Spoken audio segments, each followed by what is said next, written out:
संभाजीराजेंचा मोशी येथे 100 फुटी पुतळा बसवण्यात येणार आहे, परंतु हा पुतळा बनवण्याचं काम पिंपरी चिंचवड येथे चालू आहे।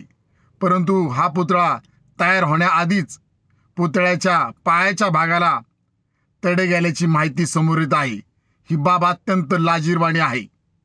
माननीय मुख्यमंत्री साहेब, आताच रयतेचे राजे शिवाजी महाराज यांचा पुतळा कोसळल्यामुळे महाराष्ट्र राज्यातील जनतेमध्ये संतापाची लाट निर्माण झालेली आहे आणि आता अशी बाब समोर येत आहे।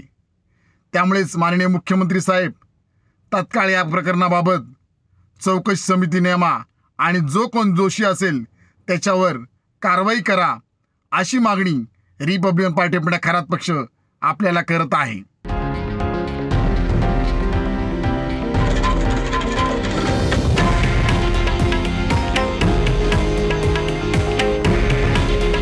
हे आहे देशातील नंबर 1 न्यूज नेटवर्क आणि आपण पाहत आहात TV9 मराठी।